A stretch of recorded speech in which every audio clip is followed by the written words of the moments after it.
What's up, everybody? Welcome to the Bronx Pinstripes show. It is Monday after the Toronto Blue Jays series. I'm having deja vu, Scott, because I've said that now 3 times as we're attempting this on recording number 3. Happy Father's Day to everybody out there. Do you want to talk about your trip to the lake? Yeah, let me do that again. That was great.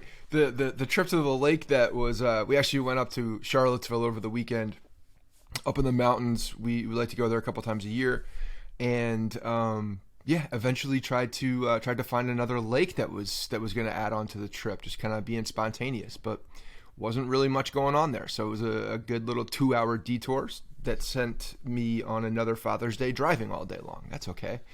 But we did not record yesterday because it was Father's Day, and both of us, go figure, are fathers. So anytime you can get a day where there's a lot of attention going to you, we're gonna take it. We're gonna try to maximize that day as much as humanly possible, and watch baseball, listen to baseball, not record about baseball on that given day. In our younger days, we would have. In our younger days, when we were not fathers, and that day wouldn't have meant anything to us besides a phone call to our dads. Yeah. Well, so yesterday was double for me. It was also my birthday.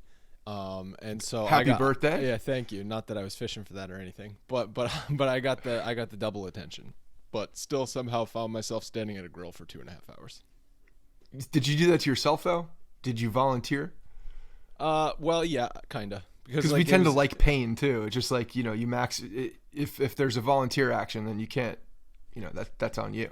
It was either going to be my dad or my uncle, both also fathers, and I wasn't going to make them do that. They've put in more time than I have, so I figured I'd be the one at the grill. It became a pecking order thing, and you gladly volunteered. Yeah, and Harrison's not old enough yet, so right. I kind of had to man up there. But yeah, Sunday's game was one of those days I was thinking about. It's like it's hard to be mad when they blow a game like that. The team has been going so well. They've been a wagon on when Hicks got the double off of Manoah on Saturday. I'm like, this team shit doesn't stink. Like anything, anybody's going to come up big and they're going to find a way to win. And unfortunately Sunday they found a way to lose. Had this been last year and they lose a game like that in Toronto, we spend this episode flipping out. We're freaking out like this team's going to go into a tailspin. But I'm actually, this is going to sound weird, I'm actually excited to see how they bounce back from a tough loss like that. Because when the team is going this good and they're on a historic win pace, you kind of want to see some tests and see how they respond throughout the season. Because otherwise, everything's easy peasy the entire time.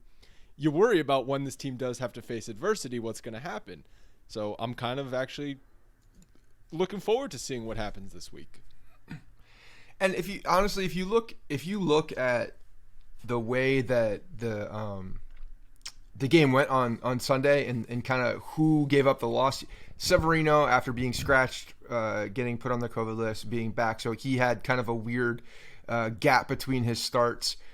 You could expect some sloppiness potentially from a guy like him, and then it's not your main bullpen arms who are giving up the bulk of what happened on Sunday. So I'm almost even looking at that as just a blip, and they saved some of their bullpen guys for that particular day and then moved on. So I'm not even looking at that game as a ton of adversity. Even the series was won at that point.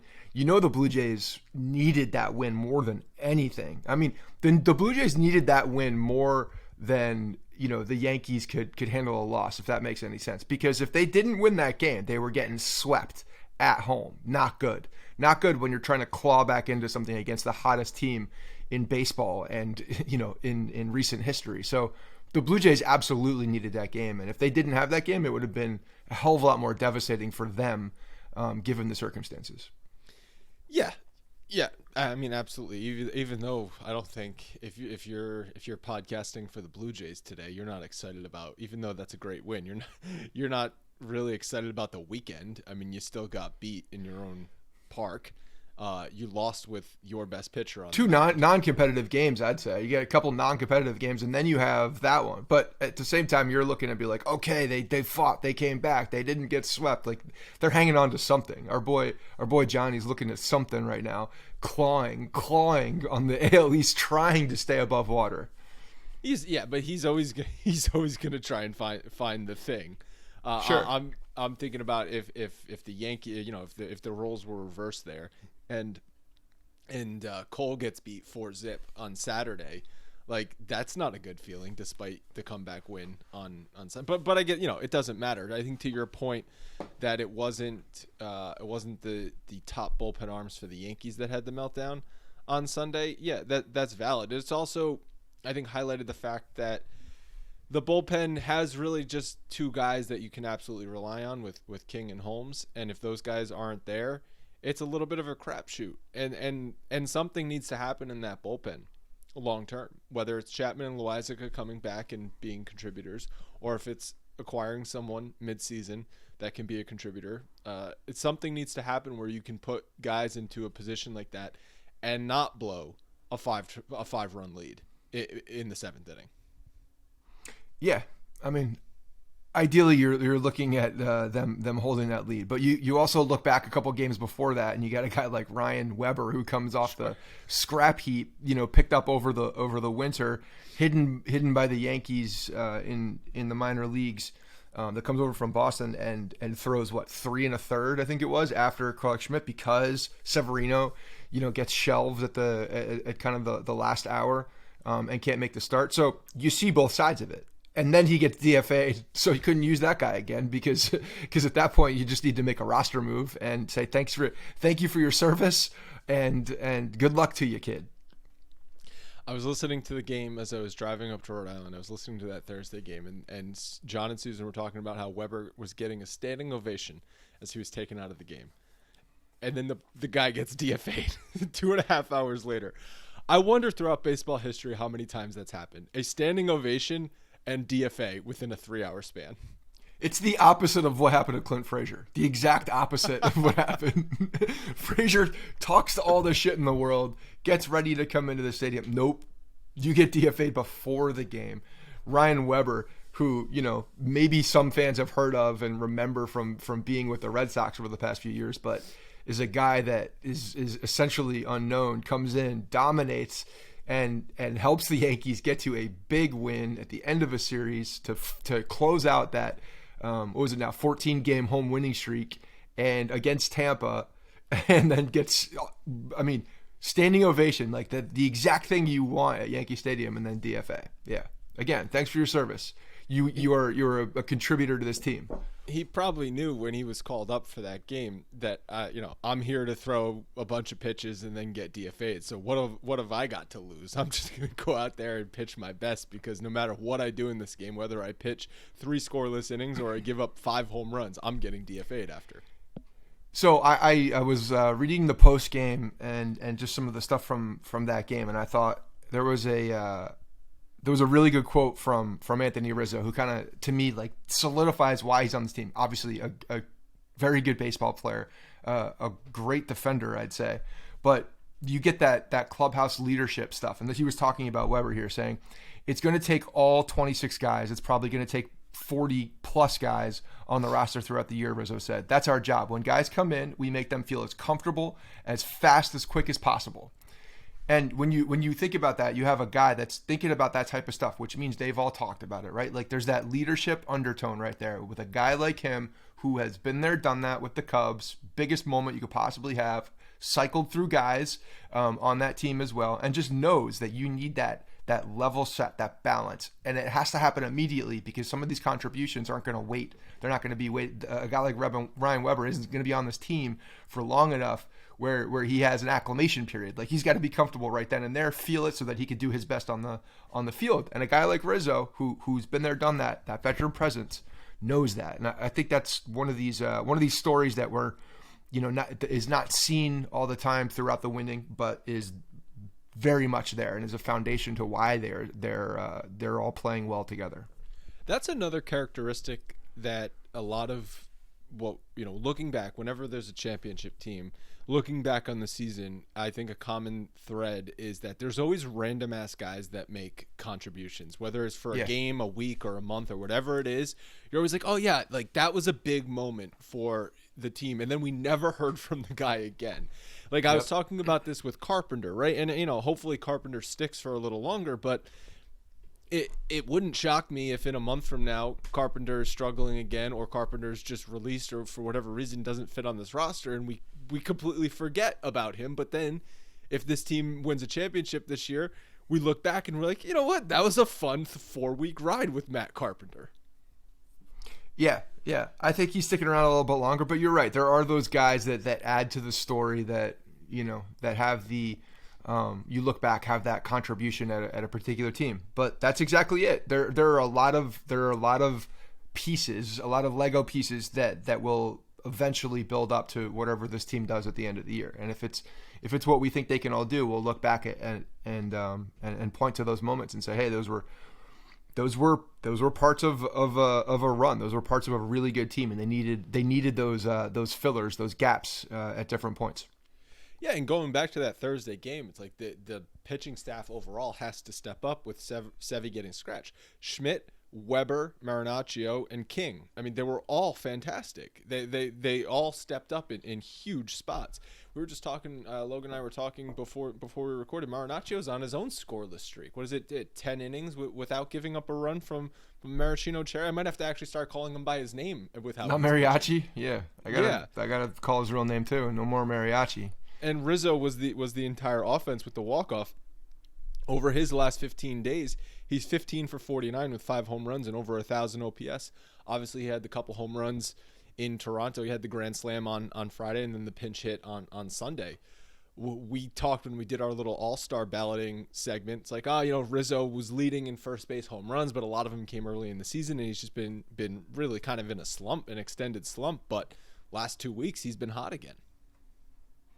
He has, and you start combining all his numbers. He's going to be he's going to be up there as far as the stats too, for sure. Like, there's no doubt about it. But he's been great, man. And again, that's the beauty about him. And I point back to why these, obviously the talent was there in 90s. And I keep going to like championship level teams because that's the way the thing is going. I know. But when you look at characteristics, to me, that's what I'm looking for at this point too. And I'll go back to one that we didn't win, but 2017, referred to this a lot. It had the makeup of that. They didn't win like they're winning right now, but they had the pieces, the veteran pieces of it. This team is clearly better, but it's reminding me of those things. And Rizzo's that type of guy. He's that type of glue guy. Yeah. Well, while we're talking about it, we who's hot, who's not, maybe who's serviceable is what is the segment we want to do. Mentioned Rizzo. Gallo also on a good streak over his last 15 days, over 1,000 OPS. Glaber, sneaky, I guess, having an all-star caliber season. I think he's just been. I don't know if it's that sneaky anymore. I mean, he's just producing on a daily basis. It feels like he's hitting the ball out of the damn park all the time. That's why it's sneaky. That's why it's sneaky, because it's not these wild swings where for 2 weeks he's hitting 450 or something like that. It's been pretty consistent. But I'm just seeing so much when he's at the plate. We talked about this. Just the swing is so much calmer. He's so much calmer at the plate. It's not. He doesn't look like he's just trying to pull the ball down the left field line with every swing, and it's just such a mental thing with him. I think he's mentally in a good spot, and I really do think that is the number one factor for him, is his own mind. Yeah, I mean, I think we've identified that on the other side of the success pendulum with him. So the fact that you're seeing that he's comfortable, that things are going right, he's healthy, and back at second base, and he's really producing the way he is. He just looks and feels comfortable. It's funny when you look at his. I just pulled up quickly. I was looking at a box score, and I pulled up his MLB stat page. He's damn close to his career average right now, which is kind of wild. He's at 267 average for the year, 268 on the season, 268 for his career, 799 career OPS, and he's at 838 for the year. It's like he's finding that median again back to where he is. Right, but also what is his career average? Because we're talking about 2 really, really great seasons and then 2 really, really terrible seasons. Well, that's what I'm saying. Maybe we're finding it. Maybe this is it. Maybe this is the year where we're looking at, he's not going to hit 40 or 50 home runs, but maybe he hits, closer to 35 home runs or 30 home runs, and that's who he is. But his OPS, everything else is starting to find that medium, that middle ground of what his season or his career looks like too. And Higgy's hitting home runs in bunches as he does. I don't know. Maybe he will get 25 at this rate. And yes. Speaking of who's cold, Judge and Stanton have been bad lately. Judge had a rough weekend. He went 0 for 5 in one of the games, which was uncharacteristic. But that's the beauty of it. When Judge and Stanton are struggling, I just named 5 other guys who are going hot right now. That's why this lineup is still winning games. That's why they're still scoring runs, because even if Judge and Stanton are not hitting, the other guys are picking them up. And that's the biggest difference. That is the biggest difference of this team from prior years. When those two guys are not going well, the team doesn't go well. But now that they have complementary pieces, parts that actually work in tandem and work together, you have now the type of lineup, the type of roster that can pick each other up when struggling, when a couple pieces are struggling. And those are not 2 small pieces. Those are 2 massive, both in stature and in the stat column, pieces to this team, and the rest of the roster is picking them up. So I love it. We've said this a billion times. Boone was talking about it in some post-game stuff. Like you have a blowout in that first game, and then you win in different because you have Tyone coming and being very good and winning very differently than you did the night before with all the home runs flying out of the park. This team wins in different ways. They find their way to win on a given day, and it's great to see because they can go up against anybody. They can go up against anybody, whether it's Manoah and McClanahan. You're looking at 2 of the best pitchers in the AL, and they beat those guys. And you look at how they beat those guys in the same week. Yeah. And they have a home run, a home run game where half the people in the lineup are hitting home runs, and then you have a bases clearing double by Aaron Hicks as the scoring event to win a game, and behind Tyone, dotting his fastball and pitching well. So I love it. I absolutely love it. Hicks has been serviceable he's not hot, he's not cold. He's been serviceable. He's got like a 700 OPS over his last whatever. Scorching. That's not hot. That's scorching. It's scorching for Aaron Hicks. So, but like, are we I guess that's the case, right? You got to compare it to what the player has been or what your expectations of the player are, because I did not expect Hicks to get a bases clearing double against Alek Manoah, right? Like you expect him to pop up or strike out. Like in that situation, I'm like, he has to walk or else no runs are scoring. This is the infamous pop out. That's what you're looking for in the pop up. Ever since I think Logan mentioned how many times he's popped up. That's all I see now is the strikeout and the pop up for him. But no, he didn't. Not going to talk about it in this given circumstance. He's been swinging the bat better. There's no doubt. He's been swinging the bat better, and whether there's no way that's taking pressure off of being in center field. I cannot point to that and say that's why. This is not a Glaber situation. I think this is just more of a situation of him, for whatever reason, finding his happy place at the plate and being more productive. And funny enough, he's getting close to his career averages as well. It's funny how things start to level out, but he's become more of a player that you can look to as a serviceable guy. And that's all he needs to be. He doesn't need to be a superstar. We don't need him being a superstar. Just don't be a automatic. We never said he needs to be a superstar. We were just complaining that he had like a 500 OPS. It's like he was a pitcher level offense for the first 2 months of the season. You can't have that as one of your starting outfielders. I think between that and Gallo, that was the complaint. On Sunday, so in the first inning, Kikuchi hits Donaldson, and he's pissed off. He slams the bat down. What did you make of that situation? Is that just Donaldson being Donaldson, or I don't know if he thought Kikuchi had some intent there. I counted 4 different times from Kikuchi that he yanked the fastball into a righty. He clearly could not locate that pitch. Okay, I don't think he was trying to hit Donaldson in that first inning situation as you're trying not to get swept, and you hit a guy in the first inning. Like, chill out, Donaldson. But clearly he took offense to it.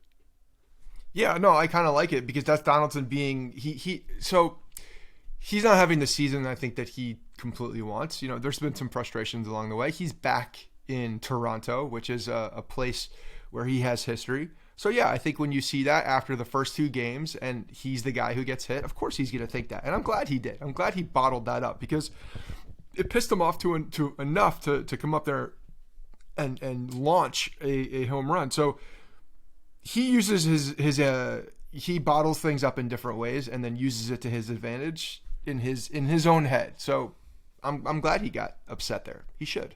You think he was maybe thinking about that when he got picked off first? Possibly. It's possible when his head gets into a certain mode that he's in there. But look, man, when you come into that after those first two games and you're in Toronto and you get hit, I mean, you're automatically going to go there as a player, I think, especially him who's wired a little differently. Well, there's history with Donaldson, and I'm not talking about his playing days with Toronto. When the Judge Stanton game from earlier this season, when Judge hits the walk-off, it was Donaldson who got plunked, and then there was the whole benches clearing situation that wasn't really a benches clearing situation. So like he takes offense whenever a pitcher comes inside on him, but definitely when it's the Blue Jays, that's clear. So anytime the Blue Jays are gonna throw a ball near Donaldson, he's gonna freak out. But that's good. I want that extra little mustard. I want that extra little juice for this series. That's a good thing for the Yankees, in my opinion. And for Donaldson, I want him stressed out a little bit, because when he's stressed out a little bit, I think he's at his best. But that first inning, him getting picked off actually, I think really hurt them, because Kikuchi was not right. He couldn't find the plate. And Glaber's up. He hits the home run when he gets the second chance at the at-bat. I'm not saying he would have hit a home run in that situation if in the first inning. But that pickoff, I think, in hindsight, was a lot bigger than it seemed at the time. Yeah, possibly. I mean, Kikuchi was not locating like he wanted to, and obviously the Yankees had a good outburst, but that doesn't help or hurt the Yankees bullpen and giving up the runs that they give up. So at the same time, it's like the outburst was going to come whether it was in the first inning or if it was in the second and third against Kikuchi, or as they continue to take him out. Yeah, it's just a tone thing, right? If the Yankees knock Kikuchi out in the first or the second inning, it might change the entire tone of the game. You're right. Maybe the Yankees bullpen melts down no matter what, and it doesn't matter. But I mean, Toronto still used 6 guys in the pen, including Kikuchi on that day. So they had all the opportunities, and they did. They scored enough runs to win the game. It's not like they didn't score enough runs to win the game. They did. Yeah, and it's another series won against an AL East opponent, and that was one of the things that I wanted to look at for this episode. So far the Yankees this year against AL East opponents against Baltimore 9-4. They've only played the Red Sox one series, but they're 2-1. They are 5-2 against the Rays, and they are 8-3 against the Blue Jays. When you compare that to last year, 11-8 against Baltimore, unacceptable. 9-10 against Boston, below 500. Below 500 against the Rays, 8-11. Below 500 against the Blue Jays, 8-11. Like, right there is the reason the Yankees had to scratch and claw to the second wildcard spot, is because they couldn't beat their own division opponents. And it's the complete opposite this year. They're beating their division opponents. And plus 143 run differential. That's crazy. When you look at those numbers too, and you see the 20-8 dominating versus teams over 500, like this is a very different team in the way that they're scoring runs. They can score runs in different ways.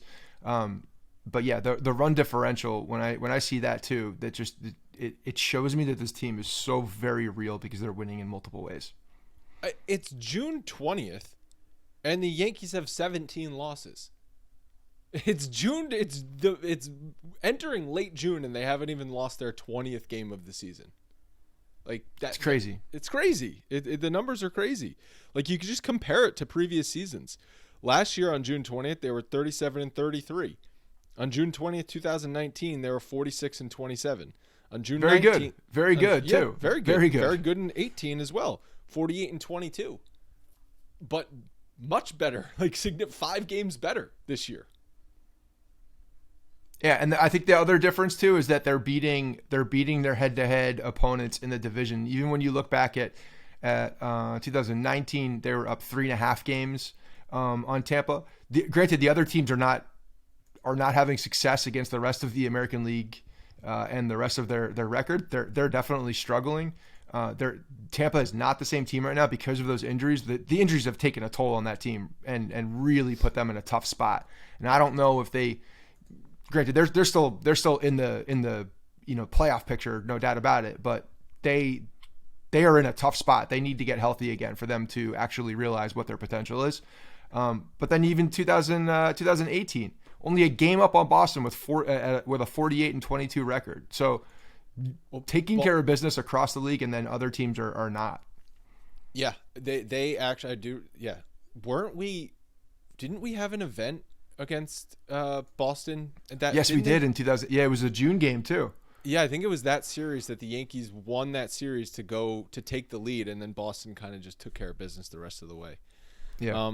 The last thing I want to ask you from the weekend. So we obviously talked about the meltdown on Sunday and just chalking it up to a bad day for the bullpen. But we have not been critical of Boone. And I think when you don't talk about the manager, that is the best compliment a manager can get, right? It's kind of like umpires. Like don't be talked about. Don't be a focus of someone's attention, and then that means you're doing your job. But do you second guess Boone's decisions yesterday at all? Specifically Castro being left in to face Gurriel after he walks a guy with the base, he then facing with the bases loaded. I don't know what the alternative is there, because you're kind of backed into a corner anyway, and you're kind of just hoping, I guess, that he gets Gurriel in that spot. But that's the game. That's the turning point in the game right there. You give up a big hit to Gurriel in that spot, and then Toronto has all the momentum, and that's exactly what happened. So the second guess in my mind is leaving Castro in after he walked a guy. What do you think of that whole situation? So I think at this point we have to split hairs on what we're looking at and look for criticism. I was doing a lot of driving and thinking over the weekend as well, and I'm like, you know what? Like, when a team goes like this, you have to look for things to complain about. And as Yankees fans, as New York fans, we need to complain about something. We need like that vent to like look at something and get mad at it so that we can release that point. Because otherwise, if it doesn't release at some point, like, it's going to be bad when it does happen. You know what I mean? For all of us. So we have to find these little pockets of release. And when I see a game like this, I almost kind of think the same way. Boone is in a position here where you've already won the series. You know what's coming up. You're going to Tampa as well, looking ahead a little bit. And as the manager, that's his job. His job is to manage the team today, yesterday, the games before, and then what's happening in the future. And when you're doing that, you have to roll with your guys and believe that they will bounce back and come back. You can't just go to the pen and change a guy out every single time it warrants. The game situation matters. The situation during the season matters as far as the schedule and where they are. And I think that went into this. I think he gave them some more rope, and he kind of like, if they're going to give it up, they're going to give it up. But the Yankees are scoring runs at the clip that they are. He had some confidence there. So I don't really second guess it, to be honest. Like, he's riding some of these guys. Some of the, Wandy is a veteran guy. He's gotten out of situations in the past like that.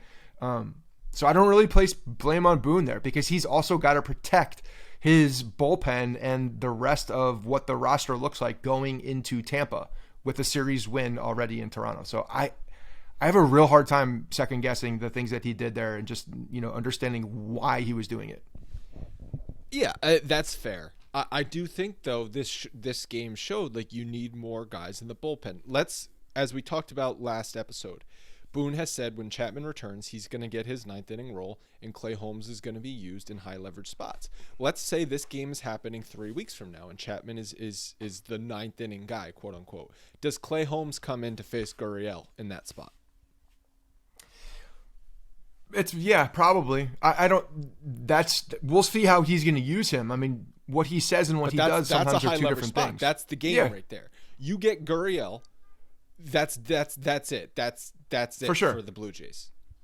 For sure. And we'll see also what, when Holmes starts coming in situations like that are a little different than, a ninth inning, and has to, really get out of someone else's jam too. That'll be the next kind of version, I guess, of what we see with him, as a sustained guy coming out of the bullpen. If that's truly how Boone is going to use him, or if this is all just, chatter, and they're gonna see how Chapman is first before they put Holmes back in that ninth inning spot as a permanent place. But yeah, that would be a spot. That's a big leverage spot. That's a fire extinguishing spot. You get out of that, then there's a much higher chance that you're winning that game. So for anyone crushing Boone, and I saw some people being critical of Boone, mainly critical of just the guys not pitching well. Yeah. But I also think he's only got so much to work with in the bullpen right now. And you can't, Clay Holmes and Michael King can only pitch so many innings every night. You can't get no, right. It's like when you only have two guys, really two elite guys going right now. And look what they did the day before. They closed out the game before. And so you can't get that every single night. So you can only work with what you've got. And I'm not being a Boone apologist here. It's just like you have to be objective about these things. But there's not even a reason to be a Boone apologist at this point. They don't have a day off until July 4th. He's got to manage that pen. He's got to manage these guys. And sometimes guys just have to stay in there and either figure it out or not. And then if they don't, then that's when the offense has to come back again and try to battle back. So he's got to get some innings. He's got to get innings and a number of pitches to progress the game so that they can get to that next spot. Because when you don't have another day off until July 4th, that's 2 weeks from today. You gotta live another day and progress another day so that you're in a position to win. Because by the way, you're going to Tampa for 3 games and then a home series for 4 against Houston, and then a bit of a reprieve at home with Oakland, but then you do another weird game right back in Houston and Cleveland. So there's not a lot of room to breathe here, and Boone, clearly understands that and has to let some of these guys ride through it. Yeah. It just unfortunately it's you're watching a car wreck and you can't do anything about it. It's like you're sliding on black ice in that situation, and you're just trying to avoid as much damage as possible. And you're looking to the other point of the team to pick them up at that point, or for a guy to figure it out in a given moment and get out of a situation. Unfortunately, it just didn't happen. They come back, play Tampa. I guess they're getting Tampa at a good time. I mean, they swept him at home, and now you're going to Tampa, and like as we said, the Rays are dealing with so many injuries right now. But the first game tonight, Cole versus McClanahan, that's an epic pitching matchup. The Yankees are favored on the road with Cole on the mound. It's kind of surprised about that, but then you also look at what the Rays have been doing recently, and you kind of understand it. So, Scott, using WynnBET, which is now live in Arizona, Colorado, Indiana, Louisiana, Michigan, New Jersey, New York, Tennessee, and Virginia, we're going to pick a game to bet on. WynnBET brings the excitement of Wynn Las Vegas to online sports betting and casino play. From boosted same-game parlays to live in-game odds on every major sport, WynnBET has what you need. Sign up today to receive a special offer. Bet $50 and win $200 using our code XBlueWire. All right, Scott, what are you thinking for this week? So you mentioned the clash of Cole and McClanahan. Obviously, that's going to be a lot of fun to watch. It's a great pitching matchup. The Yankees got the best of McClanahan last time they were facing him, which was last week. So you facing a guy like him twice in a week is really not something that's normal. But I'm kind of staying away from that game. Actually, I'm gonna sit back. I'm gonna enjoy that game. I'm not gonna stress out about it because I have money on it. I'm just gonna enjoy that one because it's gonna be a very good pitching matchup. And I'm going to the Nestor game. Actually, I'm looking for the next start is Nestor Cortez, and right now Tampa does not have anybody called out, so potentially an opener, or Logan was mentioning they're slotted for a minor league guy potentially. So that's the game I'm looking at. I think Nestor rebounded well enough in his last start, and I look to see him build on that again, so that he's rounding out this first half campaign. I like him against this team that's definitely struggling. He obviously gives a whole bunch of looks. So that's the game I'm looking at. I think the Yankees are going to hit, and Nestor is going to shove. I'm betting on that game. You know what? I worry that it's just like it's really tough spot for a pitcher when he's facing the same team again in back-to-back starts. Like the pitcher is not in the driver's seat when that happens. So I actually like Montgomery because Montgomery pitched against the Blue Jays his last time on Friday, And he was very good. 6 innings, 3 hits, 2 runs. His season ERA is now down to 2.72. But I like Montgomery in this spot because he didn't just face the Rays. So it's like that right there. He's got a little bit of a leg up over the other pitchers. Yeah, the kid Shane Baz, who's going to be pitching against the Yankees in that game, is one of the one of the most highly touted prospects coming up. So he's got some juice behind him. There's no doubt about it. And he struggled his first time out. I don't know if what he did on his second time out or if this is his second time out, but he's definitely got a lot of the potential and the juice as far as a big name guy coming up. So we'll see how that goes. That's a wild card to me. The opener in a situation where the Rays are struggling, staying healthy is probably more of a soft spot in their roster that the Yankees can exploit. You never know what you're going to get with a young guy coming up who's got all the potential. He has the ability to shut down a lineup, whereas I don't think right now the way that their team is going, the way that their health is, that they're full pitching staff. Whereas normally it would, I don't think it's got the same ability to shut down this team. I don't think the Yankees are blinking an eye at this bullpen right now. They're not looking over there and getting that same feeling we did last year or the year before that with the Rays pitching staff. They have a lot more confidence. Last year you're facing the Rays opener and you're like, well, they're going to pitch 9 innings and give up 3 hits. Yeah. That's not the feeling this year. All right, guys, if you want to use WinBet, again, you can download it and use our code XBlueWire to get that special offer of bet $50 and win $200. Scott, we've got some mailbags. I'm reading on my phone as I'm recording in a bedroom. I've got like a rigged system up here, so you're going to be reading the mailbags. Yeah, if anybody's watching, it looks like you're at a container unit right now, but you're not. Those are just blinds. Those are blinds. You're not in a storage unit. Nobody put baby in the corner. Although I've got the internet connection like I'm in a storage unit. That's okay. All right, first one is from Ben. He said, hey guys, I'm sitting here voting for the All-Star game again and wondering if you guys think it's a huge sin to not vote for every Yankee. The only positions I don't have a vote for a Yankees are second, one of the outfield positions, and DH. I can't vote for DJ at second base because MLB has him at third, so I vote for Whit Merrifield because he's on my fantasy team. I understand that. And I'm not convinced about Glaber yet this season. I voted for Judge and Stanton in the outfield, but not Gallo. Voted for Byron Buxton because he's also on my fantasy team. So clearly Ben does not vote with his emotions at all.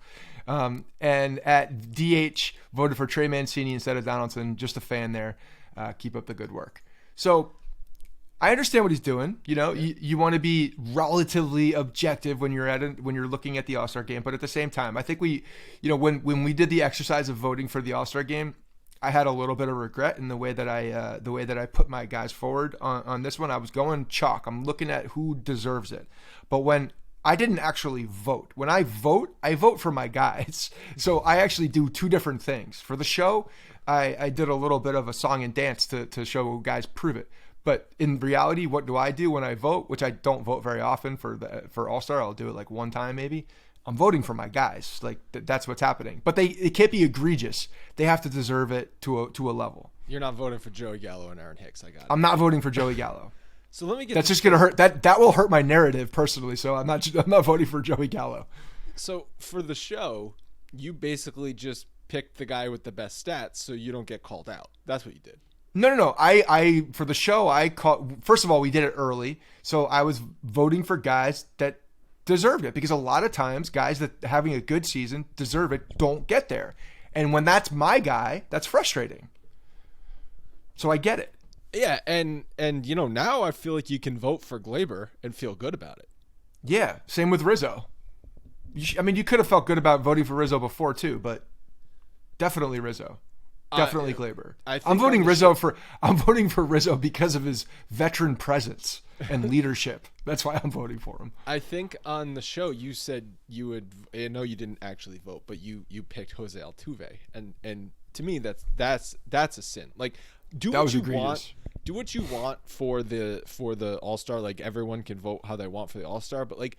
Me personally, I'm never voting for players I hate. I'll vote for players I'm just like completely neutral on. I don't care if you're having a good season. No skin off my back. I'll vote for you for the All-Star team. But I'm not voting Altuve. Back in the day, I wasn't voting for any Red Sox. I wasn't voting for Ortiz. No. I wasn't voting for Manny. I'll pick Joey Gallo over some guys like that if it comes down to it. I will say over the years, the way that I have voted, the way that I look at it has definitely changed. If high school, even in like college, it's probably all Yankees. All Yankees. I'm not even looking anywhere else. It doesn't matter. I don't even care if they deserve it. As I get a little older, I'm looking a little bit more objective, like, oh, this guy's working hard. He deserves the nod. Things start to change a little bit in the way that you react to a guy's season. He cares. He runs hard. Yeah, like I'm a dad now. I'm thinking about what is that guy's dad? He deserves it. He's working his ass off. So I appreciate that when I look at things across the league. But you can definitely make the case for a lot of Yankees on this team if you wanted to. Yeah. So I got no problem with the way that Ben's doing it. I understand the whole fantasy thing as well, because those are the guys you're looking at. You're very much staring at those stat lines every day. And if you're winning, you're good with that. If you're not winning, if your fantasy team is not doing well, then you're probably not voting for those guys. You can make a legitimate argument there should be 5, maybe even 6 pitchers from the Yankees on the All-Star team. And now I don't think that's going to happen because there's a ton of great pitchers around the league. But between Holmes and King in the bullpen and then the starting rotation, you can get 6 guys there, and I think have a really good argument for it. You can make an argument for 3 or 4 of the Yankees to start the All-Star game. It's going that crazy. You could legitimately do that. Like Taillon could start the All-Star game, and I don't think when you look at the numbers, right, like even if you haven't been watching him, up, right? Like if Taillon's the guy that lines up for it, and like all the other guys like ahead of him, just like, oh, maybe they pitched over the weekend, so they can't pitch. You're like, oh, it doesn't look so bad. So it's just going to be the guy in the Yankees rotation who lines up for the All-Star game is the one going to start it. Yeah, pretty much. That's crazy, but honestly, it's not that far off. It's like that's not a crazy thing to say either, which is wild. I don't think that's ever happened in our lifetime. When the pitching staff specifically has this many legit all-stars. No, I can't remember it. All right, go to the next one from Gustavo. He says, hey guys, listener of the podcast for now 5 years living in Toronto. He said, yes, I get a lot of hate here, but whatever. All of last year, we all, including you guys, hated Cashman and Boone. But in the last few episodes, I have heard you praising Cashman, and we rarely talk about Boone. How do you guys still feel about them? Do we want Boone out after the contract ends? Is this what it's actually like to be a Yankees fan? We hate on the ones that are temporarily doing bad and then love them when they're good. It's crazy no one talks about Boone because now he's making some decent moves. So can I also just say before you Boone wasn't temporarily doing bad, okay? Boone was pretty bad for the length of his first contract with the Yankees. So I feel like we were pretty just in not wanting the Yankees to bring Boone back this year. I do not regret my opinion on that one bit. No, at the time, there's no doubt. He was cringy at points, like in some of the decisions that he made. But looking back, obviously hindsight is a hell of a lot more 2020 and more clear. You can look at certain things. The roster certainly wasn't there. So a lot of that probably lies more on Cashman than it does Boone looking back. Like Boone is supposed to do the things, but he was also making bad decisions. And you know what? Maybe this is also a piece of the Yankees organization identifying a guy who has never been in the dugout before, never been in the position that he was in, and assuming, and all of us along the way, assuming because the names were there that the managing acumen would have been there sooner. And maybe this is part of him being, in the dugout for 3 years, and having the ability to go in and now make different choices. Or maybe the Yankees actually gave him a staff with a hell of a lot more managerial experience, which they did, that gives him more of an objective, opinion on certain areas. You could point to a whole lot of things. But when we're looking at this year and this year only right now, and how we're talking about a guy, hell yeah, Boone has a lot of leash. He's making a lot of the right decisions. The team is also going very well. Cashman also deserves the praise because of the way that he made the adjustments in the offseason and put pieces together that fit for this team. So they both deserve praise. There's no doubt about it. Well, I think maybe Gustavo's talking about how we did that episode about the Yankees pitching staff, and a lot of that was about Cashman and even Blake. we talked at length about, but like Boone didn't come up. But I even joked about it earlier in this episode. If you don't talk about the manager, that means the manager is doing something right. Like, and I'm not, that's like, no, it's honestly how I feel. I agree, because that means he's not making egregiously poor decisions, because those are the ones that you look at. Exactly. You look at in the way of winning. Don't get in the way of winning. Right. And I think he's managed, the positions well. I think Boone quietly has made Aaron Judge the starting center fielder. And I know some of that came from Judge doing that, but that's a Boone decision as well on the field. He's got to be good with that and stick with it. And you got to give him credit. But you got to give him some credit for not trying to force him still into right field and force that center field spot being something different, because he very easily could have done that too. Could have said, nope, Judge is the right fielder. Judge is going to stay in right field. That's his position, and not done that and not stuck with it. He has not done that. That has not been the case. He's gone with it. He's played musical chairs on the infield with the guys, making sure that people are getting reps, making sure that LeMahieu is getting in certain spots. And then manage the other two outfield spots, because Judge has been in center field. He's given, the latitude for other guys playing in different positions. So he's done a damn good job. He has. But you're right. If you're not part of the main story, then you're probably doing a good job if the team is winning. I think in the past, I've had two main criticisms of Boone, like two main areas. The first one is less tangible. It is the fact that every season the Yankees came out sloppy. It looked like they were playing as if they were already in the playoffs and it was April 1st. They would routinely take getaway days off. They would trot out lineups that were just non-competitive. You could almost know at 12 o'clock in the afternoon for a 7 o'clock, game 3 of a series, the result based on the lineup and just the general vibes going in. I would bitch about Boone's post-game press conferences, seemingly ignoring what we're all watching and just spewing Booneisms about how this team is going to get where it needs to be and how they're so close, and talking about in the after they get bounced again in the playoffs, how the ball didn't bounce. Just shut the hell up, right? That was one area.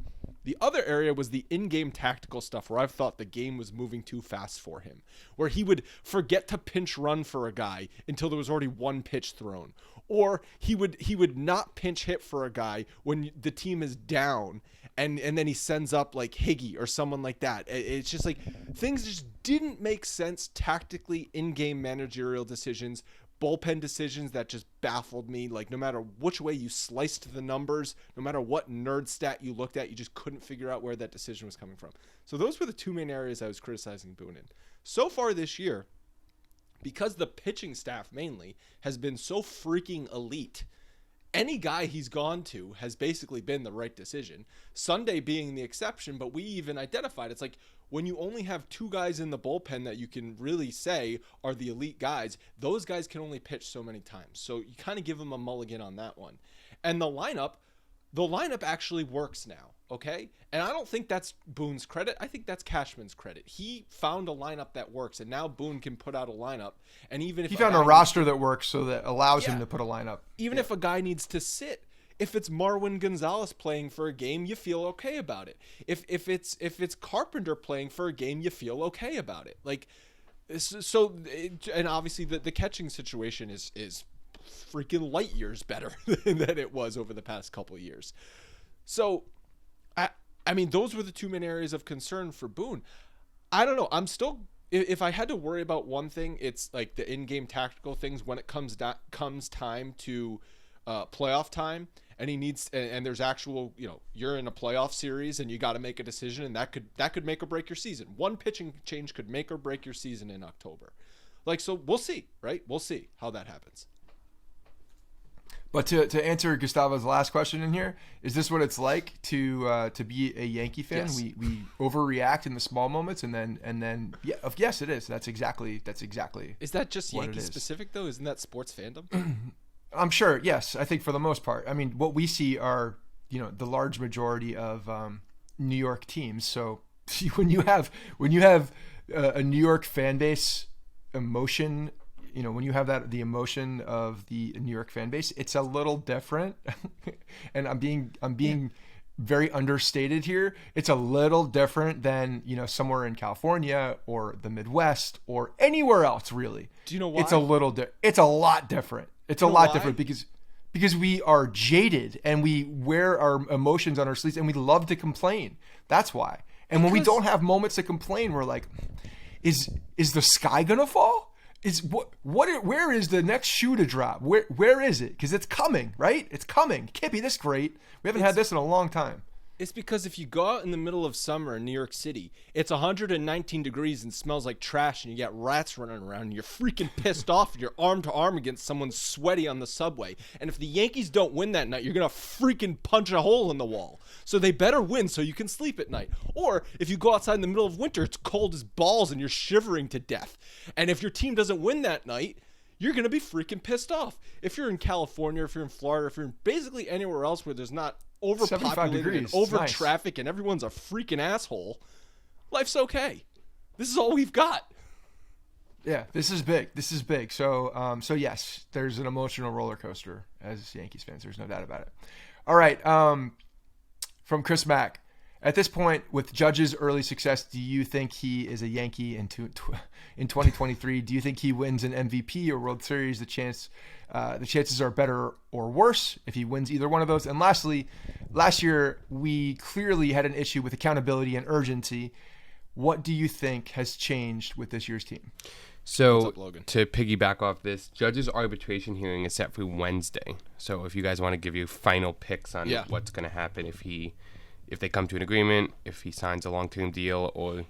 Can you remind me on the numbers that each side filed at? It was like a couple million off, right? Judge, the Yankees offered to pay Judge $17 million, and he filed a $21 million. That's the biggest gap in arbitration history. But they cannot use this year's numbers in the argument because technically this should have been done in the offseason. Yeah. I think they just agree. That's an interesting wrinkle. Of like what's in your head and what's on paper. But isn't that impossible? Like, okay, you can't cite numbers, but the arbiters, right? Like you can't. That's their job. That's their job is to remain objective within the moment. It's like, okay, fine. $19.5 million. It's like, if you guys want a reminder on his season last year, 39 homers, 98 RBIs, and a 916 OPS. So not bad either. Pretty good. Yeah. Pretty good. No, and he stayed healthy. So you do look at what he did last year, and then you look at this year, and you're like, oh yeah, it's a continuation of what's happening here. So there's probably a split the uprights decision. I think that they certainly can't go to, they can't let this drag on any further. There's got to be a compromise made because the Yankees will look so very bad if they don't come and either meet his asking price or find that middle ground so that everybody is happy. But I have a feeling that it has to play out with no drama. That's the first thing. And I hope that it does lead to a further conversation, or maybe there was something. I know you don't believe that there's going to be any extension in the middle of the season. They've all talked about that not happening. But this is still, whether it happens right now or announced right now or not, this is still a key piece in that in the process of it eventually happening. Because if there's drama now, then that makes the second part of this whole thing that everybody's already thinking about much more difficult. Yeah.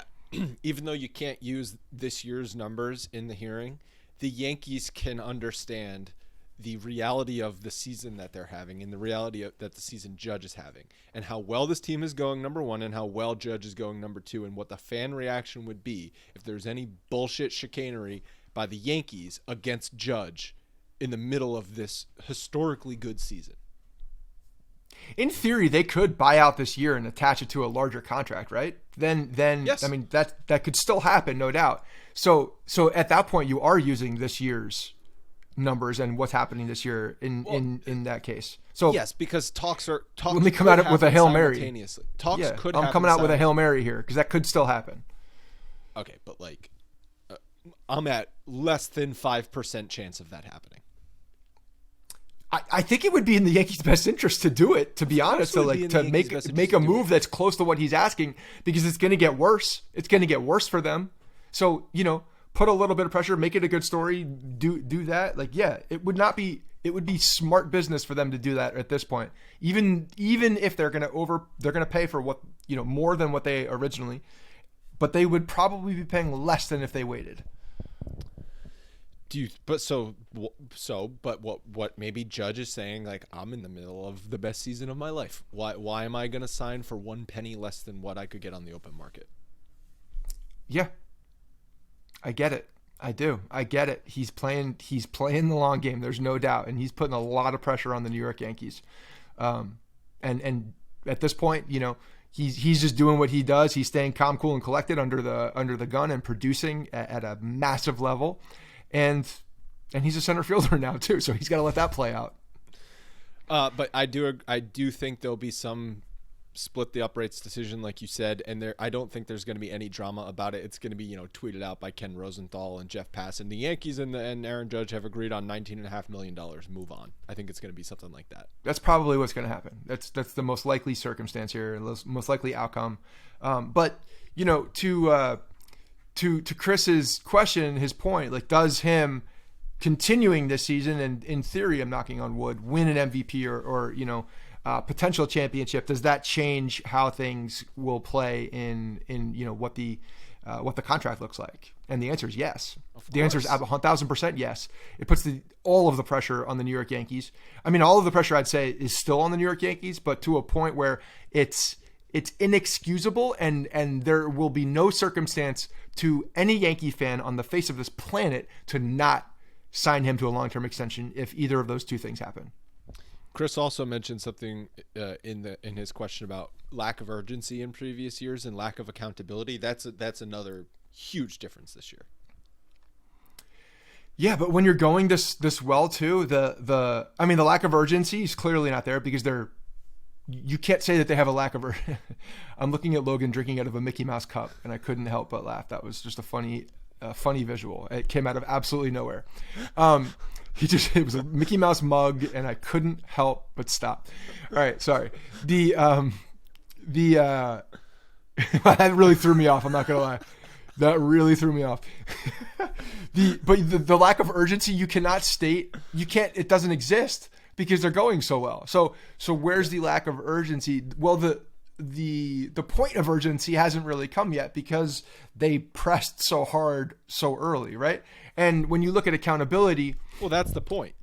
That's right. the point with the lack of urgency is that at the previous 3-4 seasons, they treated April like extended spring training. Yes. And they're going right now. Yeah. Yeah. But when you have accountability too, you're trying to point to like people that are not doing their job or are struggling and then are held accountable. That's a tough one to look at right now because there's just not a glaring situation where that's happening. You could look at some of the outfielders Hicks is no longer playing center field. Accountability, yeah. I guess. Gallo getting moved down to the ninth spot. Yeah. Yeah. I think the next piece is Chapman when we're looking for accountability. Yeah. Chapman, Boone's talking about, and that's another piece where we can look to criticize or judge Boone in a way here. If he botches this situation, yeah. If he botches the what Holmes and King have going, and yes. You add Chapman to that, and that's botched, we can point to Boone on that. Oh yeah, we'll yell at him for that one. I can already feel it coming. It's boiling up. Let's go. Boone, but that's like the number one job as a manager is like manage your bullpen. Like don't let your bullpen go to crap. Well, it's also a unique situation in the point where you have a guy that only pitches the ninth inning, who's coming back, who struggled, and then you have, by the way, which Hold on, we have it in here. What's his ERA plus? Clay Holmes. Holmes just set a scoreless record with Mariano Rivera in the same conversation. So when you put Clay Holmes and Mariano Rivera in that same sentence over a pretty ridiculous stat. And then you're all of a sudden moving that guy from, there's going to be ramifications if that doesn't end well, or if that leads to, let's just say Chapman goes back and then Holmes comes in this fire extinguisher moment and Holmes starts pitching differently. That's even worse than if Chapman comes in and struggles, I think. Oh, hold on, Logan. I know you said this is not a typo. 1,352. I thought it's not 352. It's 1,000. So he's been 1,000%. How does that even work? 100 is league average. So he's at 1,000. So he's 13 times better than the league average pitcher. I've never seen that before. No, that's like crazy. even Pedro in the middle of the steroid era when he had like a 1.9 ERA, he wasn't a 1,000 ERA plus. And I know it's a starting pitcher versus a relief pitcher, but I've never seen an ERA plus 13 times better. An ERA 13 times better than the league average. He hasn't given up a run since opening day. I know, but it still doesn't make sense. Opening day.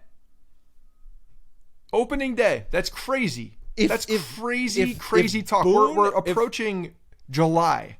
If Boone and the Yankees F that up, that deserves major criticism.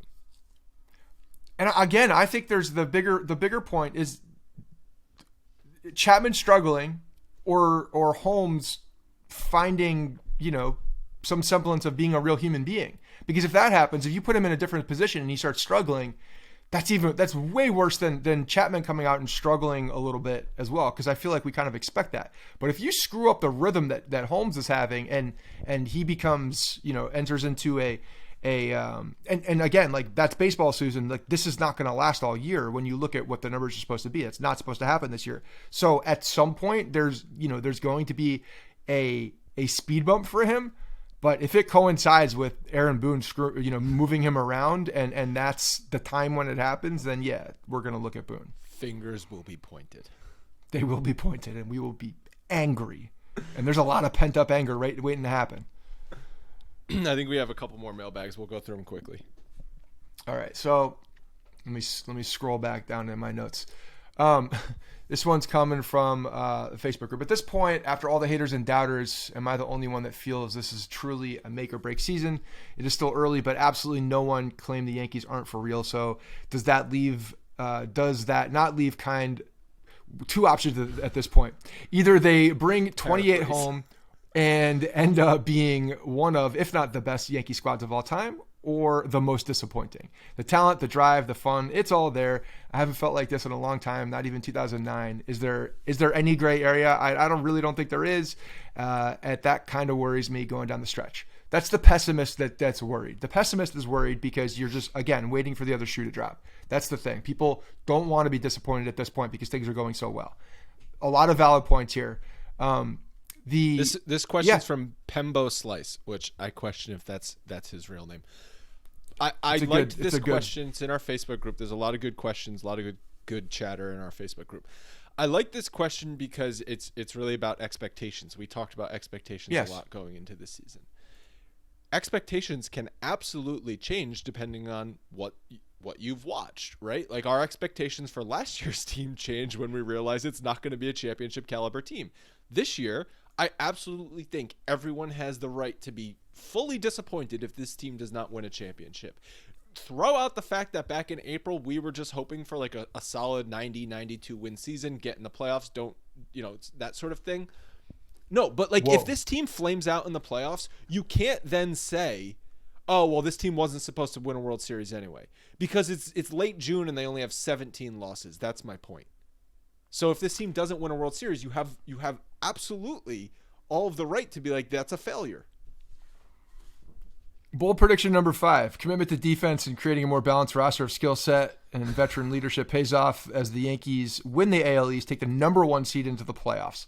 So when you bucket all of us into that, clearly you already said you lie for the podcast. You already said you lie for the podcast.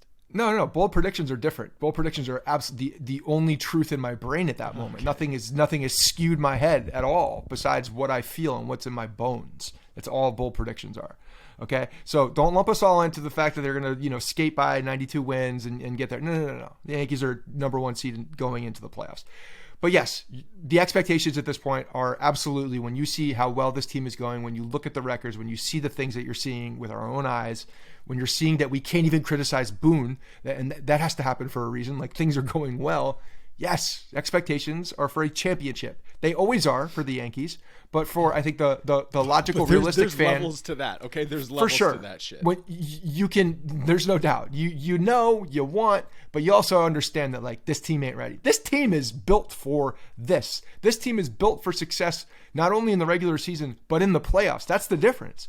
They can win different ways. They can score on offense in different ways. They can shut you down from the rotation and the bullpen. Yes, this is a championship level a caliber team. They can and our expectations will be that they go very deep into the playoffs, and nothing less than a championship I think would be the outcome that any Yankees fan is looking for at this point. If there's one question I could ask you, if I'm gonna put you on the spot right now, I think this question illustrates how this team is built for a championship. How much this team is built for a championship. Okay, playoffs are starting. You've got an ALDS series right now. Who are your 4 starting pitchers? My 4 starting pitchers are Garrett Cole, Jameson Taillon, Nestor Cortez. I think they still go with Sevy. If you're looking at me, I'm still going with Sevy because I'm throwing out last one without a there's really no COVID wrong watch, answer. and I'm going Severino. You're right. There is no wrong answer, and that's why this team is built for a championship because they've got 5 legit stars. Obviously, you're not going to send Cole to the bullpen, but whether you send Nestor Cortez or you send Jordan Montgomery or even Luis Severino or even Severino could be a weapon out of the bullpen too. They could really make those Sevy guys a weapon to the bullpen. You're not like oh, that guy's going to the bullpen because he's been our worst starter all year. It's because no, everyone's been freaking unbelievable. And you know, as I'm thinking about this, with that question brought something in my head actually. As the season goes on, with them looking at Sevy's workload and the amount of innings, that would not be completely unsurprising if they eventually shifted him into a different role where, you know, come the playoffs, he's becoming that opener quote, you know, that guy who can come in and shut things down a little bit more too. That wouldn't be totally surprising, especially if Clark Schmidt is continued to get stretch out and they have the ability to get through something, because they're going to have to work through innings late in the season to set themselves up for a playoff run. It'll be very interesting to see how they do that. Right. So expectations have changed. It's championship or bust. And for real, not, oh yeah, this 2014 team with Jason Nix playing shortstop, it's championship or bust. No, fuck off. This team is championship or bust. All right, and the last one is more of a visual. I gotta laugh on this one. From Eric Kirby saying, you know, don't get any idea, don't give the Yankees any ideas, and he's referring to this new setup of like stadium seating on a plane where your face is right in the person's ass in front of you, but you have all the leg room in the world. So, you know, I think when you're sitting there, it looks a little claustrophobic. There's probably a screen right in front of you, so you have a nice big monitor. But you're not really taking into consideration, I think, when you're in that seat, that someone's ass is literally right in your face.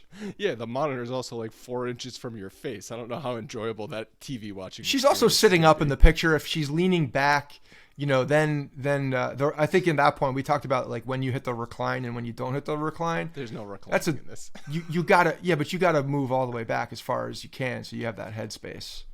And you know what? Like the system, the oxygen system and the air system in a plane. You rip one, you let one go. Like a lot of times you don't even know it's happening because of the amount. You can't smell farts on an airplane. Yeah, I don't think I've ever smelled a fart on an airplane. the amount of I farted on an airplane before. I don't think like vacuum seal and the way that the flow is going. It's almost like, you know, you're in a casino. Some of those casinos you can't even smell when someone's lighting up a cigarette right next to you because of the way that they suck up the air and then pump it back in so that you stay there forever. Kind of similar in the. I do appreciate the leg space. It's not a bad idea. Aside from the ass in your face, the leg space is nice. Aside from the ass in your face, if they could assure me that no ass smell is coming to my face, then I would be okay with that. That's gonna wrap it up for today's episode. Thank you everybody for submitting those mailbag questions. A lot of good ones. You can do so at bronxpinstripes.com/podcast. You can do it in our Facebook group. You can tweet us, DM us, any of that good stuff. You can call the voicemail line 646-480-0342. Scott, anything else you want to say? Keep it rolling, man. Keep it rolling. Another big series with Tampa down in the disgusting ass trap, the hockey arena, the AHL hockey arena, and then it's Houston for some good hatred. Even though it's like, you know, only a few people left on that team from the hated, but there are some that we can still hate. All right, we'll talk to you guys in a couple days.